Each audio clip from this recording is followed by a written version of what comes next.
வணக்கம். நேற்று fire movie, இந்த மூவியில் வந்து பார்த்தீங்கன்னா முழுக்க முழுக்க பிசியோதெரப்பி மருத்துவர்களை தப்பாக காமிச்சிருக்காங்க. இதுக்காக வந்து பார்த்தீங்கன்னா நான் ஒரு வீடியோ பதிவிட்டிருந்தேன், ரொம்ப டீசெண்டாக. இதில் இந்த நடிகர் வந்து பார்த்தீங்கன்னா பாலாஜி முருகதாஸ் காலையில் ஒரு டாக்கோட ஒரு படத்தை போட்டு வாட் அப்படின்னு கேட்டிருந்தா. அப்படி பாலாஜி முருகதாஸுக்கு அவ்வளவுதான் மரியாதை, எப்படி ரிப்ளை பண்ணணும் அப்படின்ற அறிவு கூட கிடையாது. நீங்கள்லாம் என்ன படிச்சிருக்கீங்க, சமுதாயத்தில் என்ன பண்ண போகிறீங்க? ஃபயர்ன்ற மூவி சோசியல் அவேர்னஸ் மூவியா? சமுதாயத்தை கெடுக்கிற மாதிரி இருக்கே தவிர சமுதாயத்தை வந்து பார்த்தீங்கன்னா பாதுகாக்கிற மாதிரி கிடையவே கிடையாது. ஸோ பாலாஜி முருகதாஸுக்கு அவ்வளவுதான் மரியாதை. நான் ரொம்ப டீசெண்டாக நாசுக்கா ஜேஎஸ்கே சதீஷ் சார், உங்களை இப்போ ஜேஎஸ்கே சதீஷ் சார் உடனே ப்ரெஸ் மீட் வச்சு எல்லா பிசியோதெரபி மருத்துவர்களும் தப்பானவங்க கிடையாது.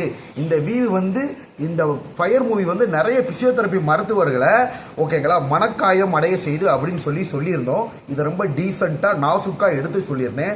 அந்த வீடியோ பதிவுக்கு கீழே பாலாஜி முருகதாஸ் டாக்கோட படத்தை போட்டு, நாயோட படத்தை போட்டு அதுக்கு கீழே வாட் அப்படின்னு கேட்ட மாதிரி கமெண்ட் பண்ணியிருந்தா. அப்படி அவ்வளவுதான் மரியாதை பாலாஜி முருகதாஸுக்கு. ஓகேங்களா, பாலாஜி முருகதாஸ், நான் வந்து ஒரு பிசியோதெரப்பி மருத்துவர். நான் வந்து இன்னும் ஒரு வருஷத்துக்குள்ள உங்களை விட பெரிய நடிகர் ஆகிடலாம். ஆனால் நீங்கள் வந்து பிசியோதெரப்பி டாக்டர் ஆகவே முடியாது. ஓகேங்களா, ஸோ திருப்பி சொல்ல வரேன், நான் நடிகராகலாம், நீங்கள் வந்து கண்டிப்பாக டாக்டர் ஆக முடியாது. ஓகேங்களா, முதல்ல பாலாஜி முருகதாஸுக்கு அனாட்டமினா என்னன்னு தெரியுமா? அனாட்டமினா ஸ்பெல்லிங் தெரியுமா? ஃபிசியாலஜினா என்னன்னு தெரியுமா? நாங்கள் எவ்வளோ படிக்கிறோன்னு தெரியுங்களா?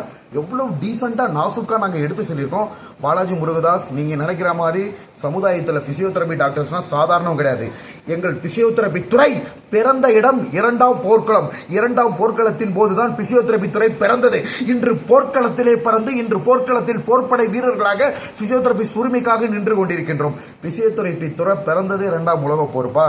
நாங்கள் பிறந்த இடமே போர்க்களம். ஸோ இந்த மாதிரி உரிமைக்காகவும் எங்களோட பிசியோதெரபி துறைக்காகவும் போராடுறதும், போர்க்களத்தில் நிற்கிறதும், யுத்த களத்தில் எதிரிகளோட நின்று சண்டை போடுறதும் நாங்கள் வந்து சாதாரண நபர்கள் கிடையாது, அதுக்கு சளைச்சவர்கள் கிடையாது.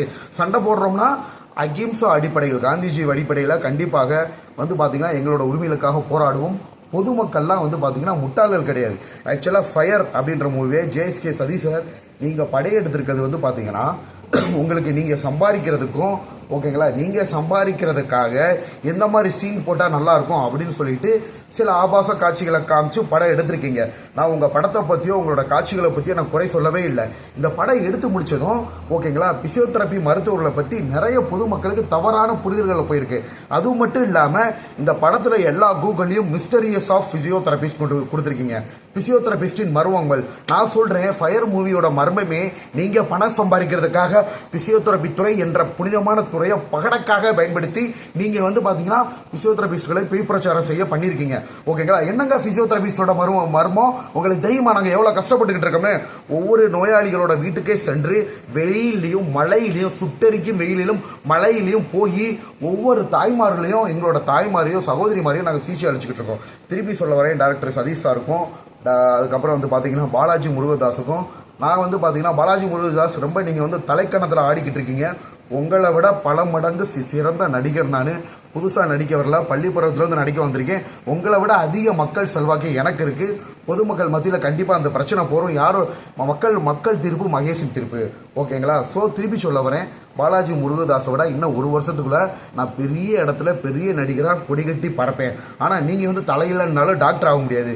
இன்னொரு ஜென்மம் எடுத்து +2 ஃபஸ்ட்டு குரூப் எடுத்து அனாட்டமி பிசியாலஜிலாம் நீங்கள் படித்து வாங்க, உங்களுக்கு தெரியும் அதுக்கப்புறம். ஓகேங்களா, ஸோ ஃபிசியோதெரபி துறை என்பது எங்களுக்குன்னு ஒரு தரம் இருக்குது. ஓகேங்களா, இந்த படத்தை வந்து பார்த்தீங்கன்னா நான் வேறு ஒன்றும் குறை சொல்லவே இல்லைங்க. ஒரு ப்ரெஸ் மீட் ஏற்படுத்தி, அதாவது வந்து பார்த்தீங்கன்னா இந்த ஜேஎஸ்கே டைரக்டர் ப்ரெஸ் மீட் ஏற்படுத்தி எல்லா ஃபிசியோதெரப்பி மருத்துவர்களும் அப்படி கிடையாது. இந்த கதை வந்து பார்த்தீங்கன்னா பட திரைக்கதைக்காக எடுக்கப்பட்டதுன்ற சொல்லணும். அதை விட்டுவிட்டு நீங்கள் சோசியல் அவேர்னஸ்னால் எல்லா ஃபிசியோதெரபிஸ்ட்டும் கிளினிக்கில் தப்பு பண்ணுற மாதிரியும் நீங்கள் ஏதோ அவேர்னஸ் கிரியேட் பண்ணுற மாதிரி பண்ணிக்கிட்டு இருக்கீங்க. தவறு.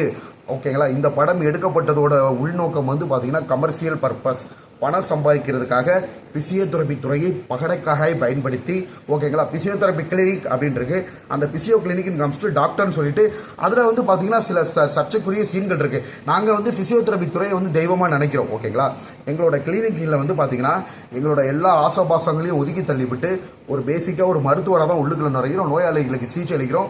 மருத்துவத்துறையிலேயே ரொம்ப கஷ்டமான துறை வந்து பிசியோதெரப்பி துறை. ஓகேங்களா, திருப்பி சொல்ல வரேன், பிசியோதெரப்பி என்பது மசாஜ் கிடையாது. மேனுப்புலேஷன், மொபிலைசேஷன், ப்ராப்ரிசெப்டி, நியூரோமஸ்குலர் ஃபெசிலிட்டேஷன், உடற்கூறுவியல், உடற்செயலியல், இந்த அறிவை பயன்படுத்தி எங்களோட சிகிச்சை முறைகளே ரொம்ப வித்தியாசமாக இருக்கும்.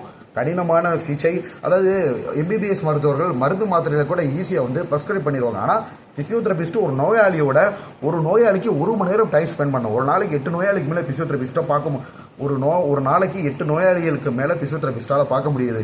இப்பேற்பட்ட புனிதமான துறையை வந்து பார்த்தீங்கன்னா இப்படி இந்த மாதிரி வல்கரை காட்டுறது, இது எவ்வளவோ நல்ல விஷயங்கள் இருக்குது. அதில் ஒன்று கூட காட்டவே இல்லையே. ஓகேங்களா, பிசியோதெரப்பி துறையில் எவ்வளவோ நல்ல விஷயங்கள் இருக்குது. அதாவது முதுகு தண்டில் அடிபட்டு படுத்த படுக்கையாகி யூரின் மோஷன் எல்லாம் பெட்டில் போய்கிட்டு இருப்பாங்க. அப்பேற்பட்ட ஒரு நோயாளியை வந்து பார்த்தீங்கன்னா தண்டுவடை அடிபட்டவங்களுக்கு நரம்பு வளர்ச்சியே இருக்காது. பிசியோதெரப்பி பண்ண நரம்பு வந்து கொஞ்சம் கொஞ்சமாக வளர ஆரம்பிக்கும். ஒரு நாளைக்கு 3 மில்லிமீட்டர் தான் வளரும். 1 மில்லிமீட்டர்லேருந்து 3 மில்லிமீட்டர். அந்த நோயாளியை படுத்து படுக்கையிலேருந்து எந்திரிச்சு நடக்க வைக்கிறவங்க பிசியோதெரபிஸ்ட்டு. ஓகேங்களா, எவ்வளவோ நல்ல விஷயங்கள் இருக்குது. அதே மாதிரி எனக்கு தெரிஞ்சு இந்த துறையில் அப்படி யாருமே வந்து பார்த்தீங்கன்னா ஆணித்தரமாக தப்பு பண்ணி மாட்டவே கிடையாது. இது ஒரு பிசியோதெரபிஸ்டோட கதையும் கிடையாது. ஓகேங்களா, கேட்டால் வந்து இது வந்து நடந்த கதை. எந்த ஒரு பிசியோதெரபிஸ்ட்டும் இந்த மாதிரி பெண்களை வந்து சிகிச்சைக்கு வர்றவங்க கிட்ட பாலியல் கொடுமை பண்ணி அதை வீடியோ எடுத்து அது பொலிட்டீஷியன்ஸ்ட்டை காமிச்சு இந்த படத்தில் நடந்த கதை மாதிரி பிசியோதெரபிஸ்ட்டில் நான் 2005 பிசியோதெரபி ஜாயின் பண்ணேன். 2010 படிப்பை முடித்தேன். 2011 பிசியோதெரபி ப்ராக்டிக்ஸில் இருக்கேன். ஓகேங்களா, இப்போ 25 ஆகுது. எங்கேயுமே இந்த மாதிரி நடந்தது கிடையாது. ஓகேங்களா, எங்கேயாவது ஒரு சில இடங்களில் தவறுகள் நடந்தால் அவங்கள எங்களோட பிசியோதெரபி துறையை விட்டு நாங்கள் ஒதுக்கி வச்சுருக்கோம். அதுவுமே வந்து பார்த்திங்கன்னா சின்ன சின்ன தவறுகள் பண்ணியிருப்பாங்க. அப்பேற்பட்டவங்கள எங்களோட சங்கங்களே தடை பண்ணியிருக்கு. ஸோ கொஞ்சம் கூட ஒரு புரிதலே இல்லாமல் ஜேஎஸ்கே பாலாஜி சார் வந்து பார்த்தீங்கன்னா இந்த திரைப்படத்தை ஏற்காரு. இதை டீசெண்டாக எடுத்து சொல்லி இதை வந்து பார்த்தீங்கன்னா பாலாஜி முருகதாஸ் வந்து பார்த்தீங்கன்னா அநாகரிகமாக முறையில் வந்து ஓகேங்களா இவரெல்லாம் படிச்சிருக்காரா படிக்கலையா, ஒரு டீசெண்டாக ஒரு கொஸ்டின் வந்திருக்கு. அப்போ அவங்க என்ன பண்ணணும், விளக்கம் கொடுக்கணும். அதுதான் படித்தவங்களோட தன்மை, அதுதான் நாகரிகமானவர்களோட தன்மை. அதுக்கு வந்து தப்பாக கமெண்ட் பண்ணியிருக்கா அப்படின்னா இவரோட மனநிலை என்ன, மக்களுக்கெல்லாம் முட்டாளா இல்லை இவருக்கு நல்ல பேர் தான் கிடைக்குமா? ஸோ பாலாஜி முருகதாஸ்க்கு அவ்வளோதான் மரியாதை. ஜேஎஸ்கே சதீஷ் சார், திருப்பி சொல்ல வரேன், உடனடியாக ப்ரெஸ் மீட் ஏற்படுத்தி அனைத்து பிசியோதெரபி மருத்துவங்களும் இப்படி கிடையாதுன்னு சொல்லுங்கள். நீங்கள் பண்ணனால நீங்கள் நினைக்கிறீங்க நான் ஒருத்தர் மட்டும் தான் பேசிகிட்டு இருக்கேன்னு. திவாகருக்கு லட்சக்கணக்கான தலைகள், அதாவது ராவணனுக்கு 1000 தலைகள் மாதிரி திவாகருக்கு லட்சக்கணக்கான தலைகள். அந்த தலைகள் ஒவ்வொன்றும் பிசியோதெரபிஸ்ட். இவங்களுக்கு பின்னாடி அவங்க சார்பாக தான் நான் குரல் கொடுக்குறேன். லட்சக்கணக்கான பிசியோதெரபிஸ்ட்கள் சார்பாக குரல் கொடுக்குறேன். இது வந்து பார்த்தீங்கன்னா எங்களோட கவர்மெண்ட்டில் வந்து நிறைய பிசியோதெரபிஸ்ட் வந்து கம்ப்ளைண்ட் பண்ண பிளான் பண்ணிக்கிட்டு இருக்காங்க. அதுபோக உங்களோட இது வந்து பெரிய புரட்சியாக மாறிக்கிட்டு இருக்கு. உடனடியாக ப்ரெஸ் மீட் அரேஞ்ச் பண்ணி இது அனைத்து பிசியோதெரபிஸ்ட்களையோ அல்லது பிசியோதெரபிஸ்ட்டுகளை குறிப்பிடுறது கிடையாது, இது ஒரு சாதாரண கதை மட்டும்தான் அப்படின்றத நீங்கள் விளக்கம் கொடுக்கலாட்டி, ஏன்னா பொதுமக்கள் குழப்பம் அடைவாங்க. நான் கேட்குறேன், ஜேஎஸ்கே சதீஷ் சார் வீட்லேயோ அல்லது வந்து பாலாஜி அவங்க வீட்லேயோ, இந்த படத்தில் நடித்த நடிகர் வீட்லேயோ, அவங்க வீட்டில் இருக்கிற யாராவது ஒரு நபருக்கு வாதம் வந்து அவங்க நடக்க முடியாமல் இருக்கிறப்ப ஓகேங்களா, பிசியோதெரபிஸ்ட் அவங்க வீட்டுக்கு வந்து சிகிச்சை அளிக்கிறப்ப தான் தெரியும் அவங்களோட அருமை. பிசியோதெரபி டாக்டர்ஸ்னால் என்ன, அவங்க எவ்வளோ கஷ்டப்படுறாங்க. அப்பேற்பட்ட துறையை நீங்கள் பணம் சம்பாதிக்கிறதுக்காக வியாபார நோக்கத்தில் வந்து பார்த்தீங்கன்னா ரொம்ப தவறுதலாக பயன்படுத்தியிருக்கீங்க. ஓகேங்களா, இது தட்டி கேட்டால் டாக்டரோட படத்தை கொண்டு வந்து போட்டிருக்கீங்க. இது அநாகரிகமான செயல். ஓகேங்களா, ஸோ உடனடியாக மன்னிப்பு கேட்க வேண்டும். இல்லாட்டி வந்து பார்த்தீங்கன்னா திருப்பி சொல்ல வரேன், ஆனால் பிசியோதெரபி மருத்துவர்களோட போராட்டம் தொடரும். உடனடியாக வந்து பார்த்தீங்கன்னா நீங்கள் மன்னிப்பு கேட்டே ஆகணும். இந்த துறை வந்து பார்த்தீங்கன்னா சாதாரண துறை கிடையாது, சேவை பண்ணுற துறை, கடவுளுக்கு நிகரான துறை. இந்த துறையை வந்து அவமானப்படுத்துறது, அசிங்கப்படுத்துறது நாங்கள் வந்து ஒத்துக்கொள்ளவே மாட்டோம். இது ஒரு படம் தாங்க, கதை தாங்க. நான் அதெல்லாம் தப்பு சொல்லவில்லை. டிஸ்கிரிப்ஷனில் எல்லா மருத்துவர்களும் அப்படி கிடையாது. யாரோ ஒருத்தர் பண்ணதுக்கு வந்து திருப்பி சொல்ல வரேன், அடுத்தவர்களின் உயிரை கொன்று தொப்பை வளர்ப்பவனும் அவனுக்கு செம்பு தூக்குவனும் நன்றாக வாழ்ந்ததாக சரித்திரம் கிடையாது. ஓகேங்களா, நீங்கள் பணம் சம்பாதிப்பதற்காக பிசியோதெரபி துறையை பகடைக்காயாய் பயன்படுத்தி, ஓகேங்களா, பகடைக்காயாக பயன்படுத்தி வந்து பார்த்தீங்கன்னா பணம் சம்பாதிச்சதுக்கப்புறம் இது சோசியல் அவேர்னஸே கிடையாது. கொஞ்சம் வயசு பசங்களை கெடுக்கிற மாதிரி தான் இருக்குது. ஓகேங்களா, ஃபயர் மூவி அப்படின்றது சமுதாயத்தில் விழிப்புணர்வு ஏற்படுத்தாது. நீங்கள் நிறைய தப்பான கண்டென்ட்டை காமிச்சு இது நிறைய இளைஞர்களை கெடுக்கிற வகைகள் இருக்கே தவிர எந்த ஒரு இளைஞர்கள் மத்தியிலும் இது விழிப்புணர்வு ஏற்படுத்தவே கிடையாது. ஸோ உடனடியாக நீங்கள் பண்ண தப்பை மறைக்கிறதுக்கு இது சமுதாய விழிப்புணர்வுன்னு சொல்கிறதுக்கும் அதை விட்டுப்பட்டு வந்து பார்த்தீங்கன்னா நான் திருப்பி சொல்ல வரேன், உங்கள் படத்தை பற்றியோ நீங்கள் படம் அது உங்களோட விருப்பம். ஓகேங்களா, நீங்கள் ரிலீஸ் பண்ணுங்கள், ரிலீஸ் பண்ணாமல் போங்க, என்னனால நீங்கள் படம் எடுங்க, அதில் நான் வரவே இல்லை. பிசியோதெரபி துறைன்றது ஒவ்வொரு பிசியோதெரபி மருத்துவருக்கும் தாய் போன்றது.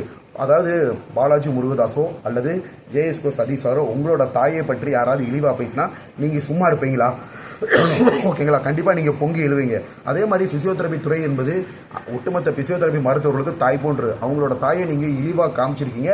ஸோ எல்லா பேரும் கண்டிப்பாக பொங்கி எல்லாம் தான் செய்வாங்க. இழிவாக காமிச்சிருக்கீங்கன்னா ஒரு தப்பான சீன் நடக்குது, அதில் போய் ஃபிசியோதெரபின்னு காமிக்கிறீங்க. ஓகேங்களா? சரி, எல்லாம் நடந்து முடிச்சு ஒரு டிஸ்கிரிப்ஷன் விளக்கம் வேணாமா? உங்களால் எத்தனை மருத்துவர்கள் வந்து மனக்குழப்பத்தில் இருக்காங்க தெரியுங்களா? இந்த கோர்ஸ் எவ்வளோ கஷ்டப்பட்டு படிக்கிறாங்க தெரியுங்களா? எவ்வளோ கஷ்டப்பட்டு பணம் கட்டுறாங்க, இப்போ பணம் கட்டி படிக்கிறாங்க. இவங்களை கொண்டு வந்து ஏன் நீங்கள் இப்படி எல்லாரும் நீங்கள் பணம் சம்பாதிக்கிறதுக்காக ஏன் ஃபிசியோதெரபிஸ்டோட வாயிலே வயிற்றிலே அடிக்கிறீங்க? ஏன் அவங்களோட வயிற்றுச்சலாக நம்ம அள்ளி கட்டிக்கிறோம்?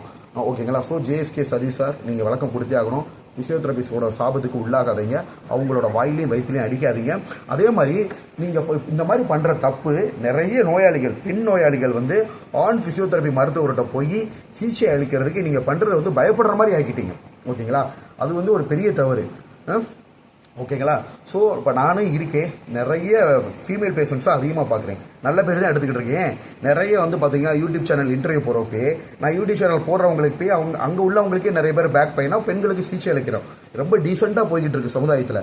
ஸோ நீங்கள் பண்ணுறது பொதுமக்கள் மத்தியில், ஓகேங்களா, பெண் நோயாளிகளே ஆண் மருத்துவர்கள்ட்ட போக முடியாத மாதிரி பண்ணுறீங்க. மருத்துவர்கள் என்றவர்கள் தாய் போன்றவர்கள், அனைத்து நோயாளிகளும் சமம். ஸோ உடனடியாக வந்து பார்த்தீங்கன்னா எங்களுக்கு பெண் நோயாளி ஆண் நோயாளிகள் கிடையாது, எங்களுக்குள்ள கட்டுப்பாடு இருக்குது. பெண் நோயாளிகளை சிகிச்சை அளித்தா அவங்க எங்களோட குடும்ப உறுப்பினராக தான் நாங்கள் திங்க் பண்ணுவோம்.